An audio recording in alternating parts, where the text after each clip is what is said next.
Hello everyone, स्वागत है आप सभी का लोकवाणी पाठशाला में। सिंपल इंटरेस्ट का हमारा चैप्टर चल रहा है। 3 क्लास कंप्लीट हो चुकी हैं।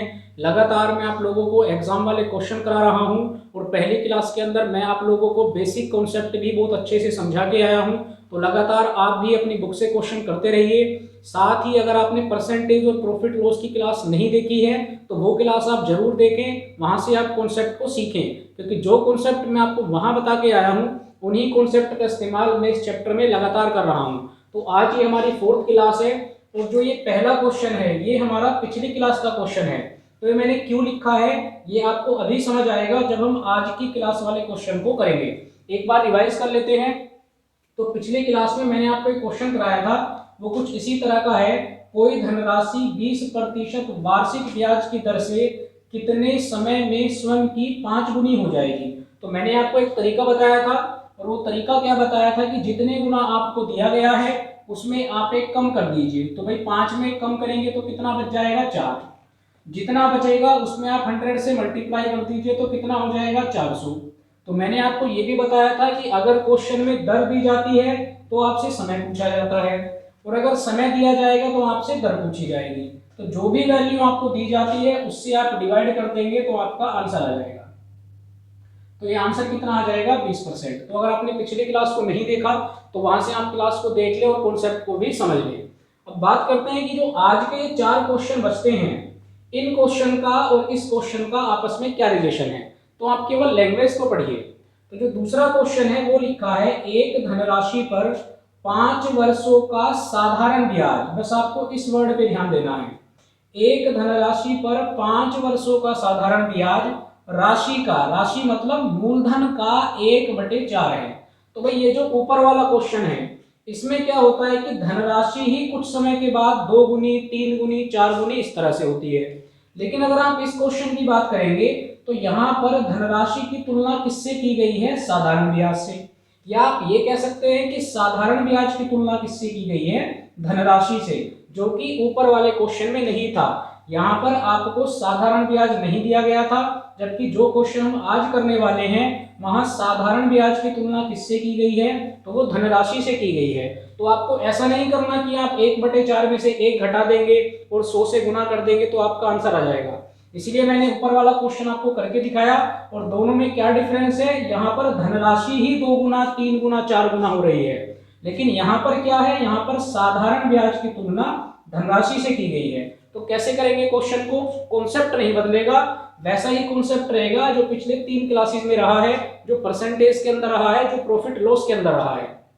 क्वेश्चन आपको कैसे करना है, वापस एक बार क्वेश्चन पढ़ते हैं। एक धनराशि पर 5 वर्षों का साधारण ब्याज, राशि का 1/4 है। तो मैं आपको जो पहली क्लास मैंने आपको बताई थी वहां मैं आपको एक कॉन्सेप्ट बता के आया था कि जब भी आपके पास फ्रैक्शन होगी, जब भी आपके पास इस तरह की फॉर्म होगी तो जो नीचे वाला पार्ट होगा उसको आप क्या मानेंगे, उसको आप मूलधन मानेंगे।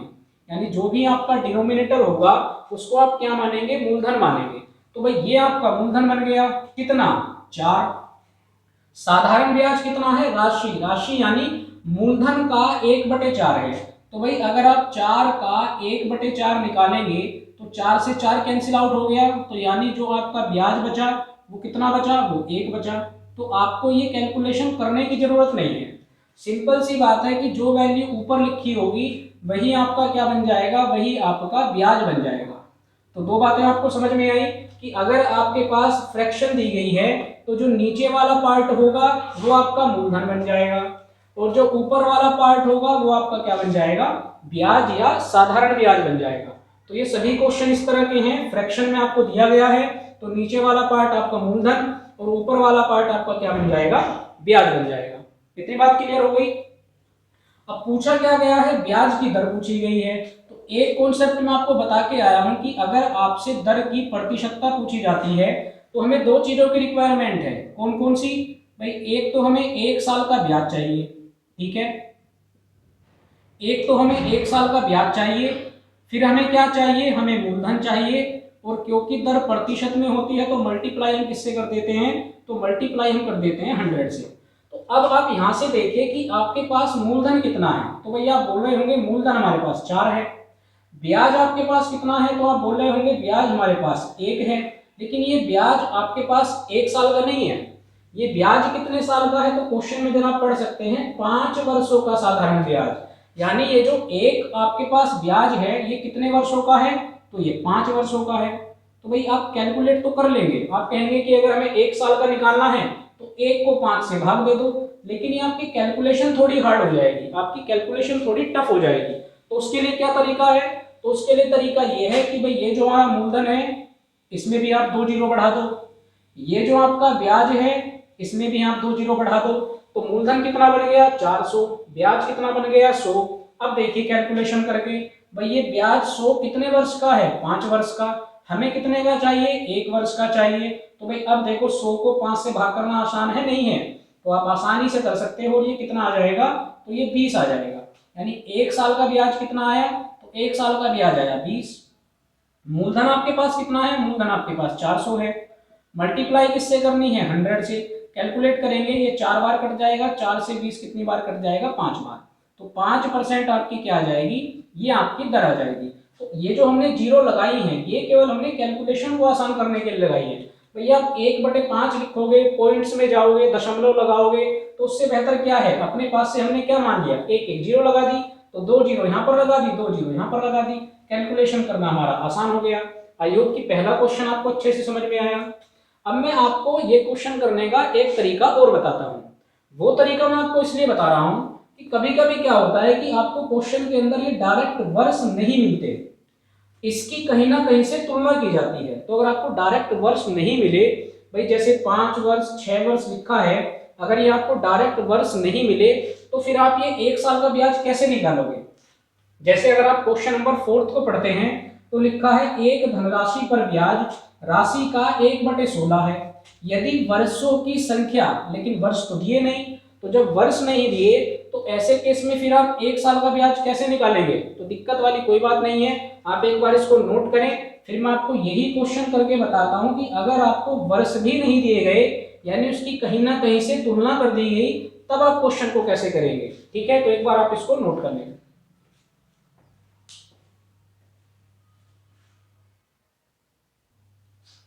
चलिए भी देखते हैं कि अगर आपको क्वेश्चन के अंदर ये वर्ड्स डायरेक्ट नहीं दिए जाते हैं तब आपको क्वेश्चन कैसे करना है। तो ये तो आपको लिखना ही है कि आपका मूलधन कितना है, मूलधन आपका 4 है, ब्याज आपका कितना है, तो ब्याज आपका 1 है, क्योंकि 1/4 का मतलब मूलधन आपका 4 हो गया और ब्याज आपका 1 हो गया। तो आपको 100% का कॉन्सेप्ट पता है, भाई मूलधन को हम कितना मानते हैं, 100 मानते हैं, 100 की वैल्यू आपको कितनी दी गई, 4 दी गई, इतना काम आप कर लेंगे। और ये जो आपका ब्याज है, अगर मैं आपसे प्रतिशत में पूछता हूं तो आपको कॉन्सेप्ट याद आना चाहिए जो हम पिछले 3 क्लास में बार बार पढ़ रहे हैं। एक कॉन्सेप्ट हम ये पढ़ रहे हैं कि ये जो हमारा ब्याज है, अगर मैं दर और समय की आपस में गुना कर देता हूं तब भी क्या आ जाता है, तब भी हमारा ब्याज निकल के आता है। और वो ब्याज किस में निकल के आता है, तो वो प्रतिशत में निकल के आता है। तो भाई हमें पता है कि हम दर को किससे रिप्रेजेंट कर रहे हैं, आर से, समय को किससे रिप्रेजेंट कर रहे हैं, टी से। तो फिलहाल इस क्वेश्चन में आपको क्या दिया गया है, यहाँ पर आपको वर्ष दिए गए हैं, तो जब वर्ष नहीं दिए जाएंगे तब भी आप इस कॉन्सेप्ट से क्वेश्चन बड़े आराम से कर लेंगे। देखिए कैसे, रेट आपको निकालनी है, टाइम आपको कितना दिया गया, तो फिलहाल क्वेश्चन के अंदर टाइम आपको दिया गया है 5, यानी 5 और आर, ये तो कंप्लीट मिला के क्या बन गया, तो ये भी आपका ब्याज बन गया। और ये ब्याज किस में बन गया, तो ये प्रतिशत में बन गया। तो आप क्या बोलेंगे, भाई 100 का मान कितना है, 4, और 5 आर का मान आपके पास कितना है, तो वो आपके पास 1 है।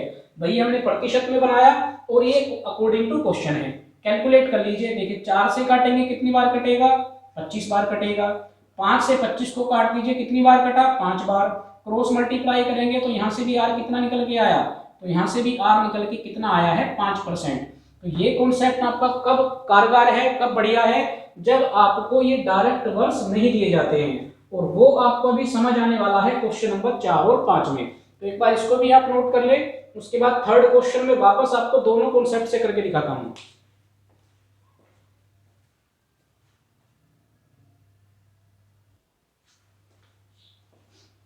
चलिए क्वेश्चन नंबर 3 देखते हैं। तो ये कौन से कॉन्सेप्ट से करोगे, दोनों आपको तरीके बता दिए, कौन से कॉन्सेप्ट से आप करना पसंद करते हो वो आपके ऊपर डिपेंड है। आपको सिंपल क्या करना है, एक बार क्वेश्चन पढ़ लेते हैं। एक धनराशि पर 6 वर्षों का एसआई, एसआई मतलब क्या होता है, सिंपल इंटरेस्ट, और सिंपल इंटरेस्ट मतलब साधारण ब्याज, वो आपको कैसा दिया गया है, राशि का 9/25 दिया गया है। तो 9/25 का मतलब आप बोलोगे भाई मूलधन कितना हो गया 25 और ब्याज कितना हो गया, तो ब्याज आपके पास हो गया 9। ठीक है, ब्याज की आपको क्या निकालनी है, दर निकालनी है। तो भाई अगर मैं इसको उसी वाले कॉन्सेप्ट से करता हूं कि दर आपको निकालनी है, तो आपको क्या चाहिए, 1 साल का ब्याज चाहिए। ठीक है, पहले इसी वाले कॉन्सेप्ट से कर लेते हैं। तो आपको 1 साल का ब्याज चाहिए और आपको क्या चाहिए, आपको मूलधन चाहिए, और इसमें मल्टीप्लाई आपको किससे करनी है, 100 से करनी है। तो आप देख सकते हैं कि वापस आपको समस्या आने वाली है, क्योंकि 25 आपका क्या है, मूलधन, ब्याज आपका कितना है 9, लेकिन ये ब्याज कितने साल का है, तो ये आपको क्वेश्चन में 6 साल का दिया गया है, यानी 6 वर्ष का ये आपके पास क्या है, ब्याज है। तो वही दिक्कत आएगी भाई, 1 साल का ब्याज निकालना है, आप लिखेंगे 9/6, फिर इसको आप कैलकुलेट करेंगे 3/2, यहां से भी क्वेश्चन हो जाएगा, लेकिन मैं आपको केवल हार्ड कैलकुलेशन से बचा रहा हूं, मैं आपको डेसिमल से बचा रहा हूं। तो उसके लिए आप क्या कर लीजिए, भाई पिछली बार आपने 2 जीरो लगाई थी, तो जैसा आपको बेहतर लग रहा है आप 1 जीरो से भी क्वेश्चन कर सकते हैं, आप 2 से भी कर सकते हैं, आप 4 जीरो से भी कर सकते हैं, कितनी ही जीरो आप लगा लीजिए। तो आपका मूलधन कितना बन गया 250, ब्याज कितना बन गया 90, और समय कितना है 6 वर्ष, यानी 6 वर्ष का ब्याज कितना हुआ 90 हुआ। तो भाई 1 का कितना होगा, तो 6 से आप कैलकुलेट कर लीजिए, तो आप कह सकते हैं कि 1 का कितना निकल के आया, तो हमारे अकॉर्डिंग 15 रुपए निकल के आया।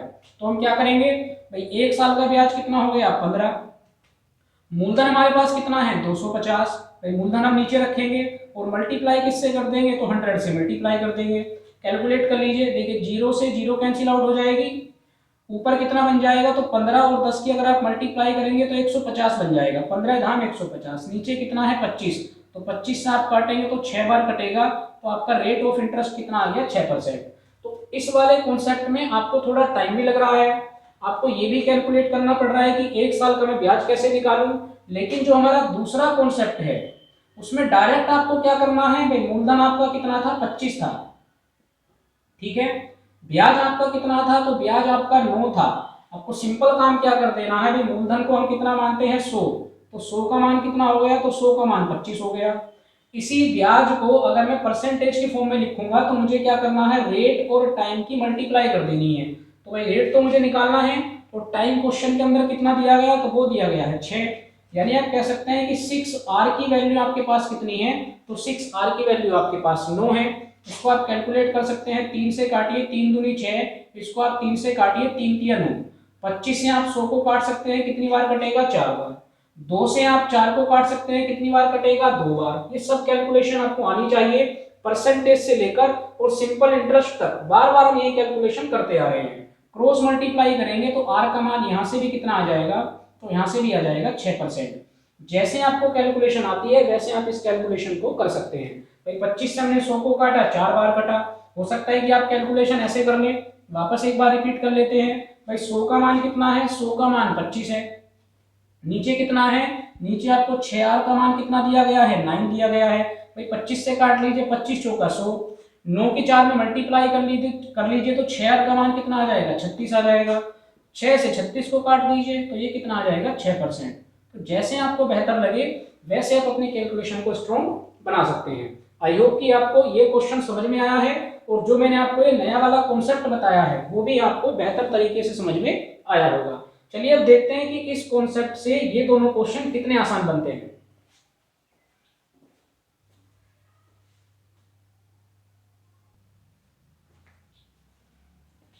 चलिए फोर्थ क्वेश्चन पढ़ते हैं, और लिखा है एक धनराशि पर ब्याज, यानी जो ब्याज है वो राशि का 1/16 है, यदि वर्षों की संख्या वार्षिक दर के बराबर हो तब ब्याज की दर आपको निकालनी है। तो भाई हमें ब्याज की दर का कॉन्सेप्ट तो पता है कि हमें 1 साल का ब्याज चाहिए, मूलधन चाहिए, मल्टीप्लाई कर देते हैं 100 से, लेकिन इस क्वेश्चन के अंदर आपके पास डायरेक्ट वर्ष नहीं दिए गए, और अगर वर्ष नहीं दिए गए तो आप 1 साल का ब्याज, 1 वर्ष का ब्याज आप कैसे कैलकुलेट करोगे। इसीलिए मैंने आपको दूसरा तरीका बताया। तो आपको सिंपली क्या करना है, मूलधन आपके पास कितना हो गया 16, ब्याज आपके पास कितना हो गया, तो ब्याज आपके पास हो गया 1। तो आपको सिंपल क्या करना है भाई, 100 का मान आपके पास कितना हो गया 16 हो गया, ठीक है। ब्याज आपको पता है किस किस से मिलके बनता है, टाइम और रेट, यानी समय और दर से मिलके बनता है प्रतिशत में, ठीक है। क्या कहा गया, वर्षों की संख्या वार्षिक दर के बराबर है, यानी टी और आर ये दोनों आपस में कैसे हैं, बराबर हैं। तो आपसे क्या पूछा गया है, ब्याज की दर पूछी गई है। भाई ब्याज की दर पूछी गई है तो टी की जगह मैं किसको रख दूं, आर को रख दूं। क्यों, क्योंकि दोनों आपस में बराबर हैं। अगर यहाँ पर मुझसे समय पूछेगा तो मैं यहाँ दोनों जगह टी यानी टाइम रख दूंगा। फिलहाल दर पूछी गई है तो इस टी की जगह मैंने क्या रख दिया, आर रख दिया। तो एक आर ये हुआ, एक आर ये हुआ, कितना हो गया, आर का स्क्वायर। दो आर मत कर देना, वो प्लस में होता है, मल्टीप्लाई आप करेंगे तो आर का स्क्वायर बन जाएगा। तो इसी आर स्क्वायर की वैल्यू आपको क्वेश्चन में कितनी दी गई, तो भाई ये दी गई है आपको 1। समझ में आया। कैलकुलेट करेंगे, क्रॉस मल्टीप्लाई कर लीजिए तो 16 आर स्क्वायर बराबर में कितना बन जाएगा, 100। आर स्क्वायर का आपको मान निकालना है, कितना हो जाएगा, 100/16। ये सब कैलकुलेशन आपको आनी चाहिए। आर आपको कैलकुलेट करना है तो ये कितना हो जाएगा, 100/16 हो जाएगा। इसको अंडर रूट से बाहर निकालेंगे तो 100 का जो वर्ग होता है, 100 किसका वर्ग होता है, 10 का। 16 किसका वर्ग होता है, 4 का। ये सब कैलकुलेशन आपको आनी चाहिए। इसको आप कैलकुलेट करेंगे तो ये हो जाएगा 5/2, और 5/2 को आप लिख सकते हैं 2 सही 1/2%, या आप लिख सकते हैं 2.5%। जैसा आपके पास ऑप्शन होगा वैसा ही आप आंसर देंगे। तो ये सब कैलकुलेशन आपको आनी चाहिए कि कैसे हम अंडर रूट से बाहर निकालते हैं। मैं भी आप लोगों को बताऊंगा, जब हम नंबर सिस्टम और सिंप्लीफिकेशन का चैप्टर करेंगे तब मैं भी आपको ये सब चीजें फिर से सिखाऊंगा। ठीक है, तो आई होप कि आपको फोर्थ क्वेश्चन समझ में आया होगा, और ये भी आपको क्लियर हो गया होगा कि जब आपको वर्षों की संख्या नहीं दी जाएगी तब आप रेट ऑफ इंटरेस्ट, ब्याज के दर को कैसे कैलकुलेट करेंगे। एक बार नोट कर लीजिए, फिर लास्ट 5वां क्वेश्चन देख लेते हैं।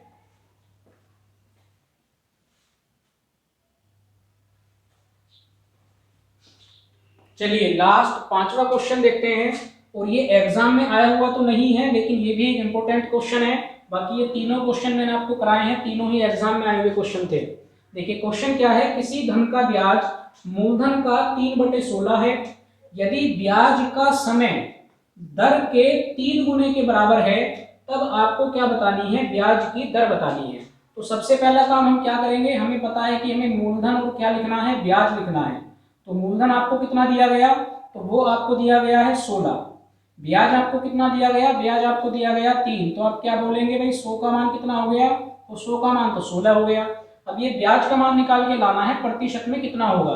तो कंडीशन क्या दी है, ब्याज का समय, तो समय क्या होता है टी, वो किसके बराबर है, दर के 3 गुने के बराबर है। तो दर का 3 गुना मतलब भाई दर हमारी होती है आर, आर का 3 गुना मतलब क्या हो गया, 3R हो गया। ठीक है, हमें तो अपना ब्याज निकालना है। ब्याज कैसे निकालते हैं, ब्याज निकालते हैं टी और आर की मल्टीप्लाई करके। तो फाइनली हमसे क्या पूछी है, ब्याज की दर पूछी है।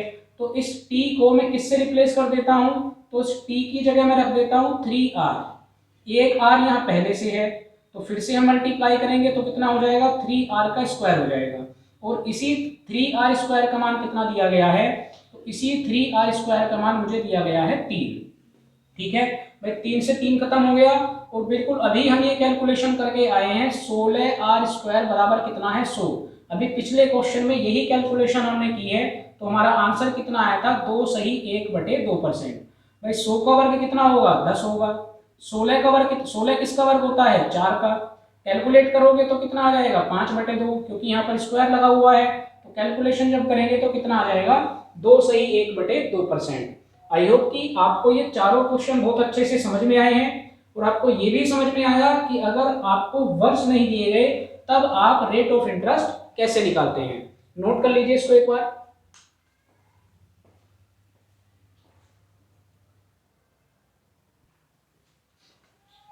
चलिए भाई, एक क्वेश्चन मैं आप लोगों के लिए दे रहा हूं, आपको बताना है कि 6 सही 1/4 वर्ष में किसी मूलधन पर ब्याज मूलधन का 3/8 है, तो आपको क्या बताना है, ब्याज की दर बतानी है। तो ये क्वेश्चन आप करेंगे, इसका आंसर आप मुझे कमेंट बॉक्स में लिख के बताएंगे। और अगर आपसे क्वेश्चन नहीं होता है तो अगली क्लास के अंदर मैं आप लोगों को ये क्वेश्चन करके दिखाऊंगा। तो फिलहाल आज की क्लास में इतना ही है। बढ़िया से क्वेश्चन अपनी बुक से करिए। कहीं भी आपको कोई भी दिक्कत आ रही है तो आप मुझे कमेंट बॉक्स में लिख के बताइए। और अगर आज की क्लास के आपको कॉन्सेप्ट अच्छे लगे तो हमारे चैनल को सब्सक्राइब जरूर करें। चैनल का नाम है लोकवानी पाठशाला। खुद भी सब्सक्राइब करिए, अपने दोस्तों से भी कराइए। और अगर उनको मैथ पढ़ने में दिक्कत आ रही है, मैथ के कॉन्सेप्ट उनको समझ में नहीं आ रहे हैं, तो वो हमारी क्लास देखें। पहली क्लास से लेकर और लास्ट क्लास तक आपको केवल एक ही कॉन्सेप्ट से क्वेश्चन कराए जा रहे हैं। पहली क्लास में आपको कॉन्सेप्ट को अच्छे से समझाया जाता है ताकि आप कॉन्सेप्ट को समझ लें और आपको आने वाली क्लास में कोई दिक्कत ना हो। तो बढ़िया से पढ़िए, मेहनत कीजिए। इस क्वेश्चन के आंसर का मैं इंतजार करूंगा, तो आप अच्छे से क्वेश्चन को कीजिएगा। फिलहाल के लिए इतना ही है, अगली क्लास में फिर से मुलाकात होगी। Thank you.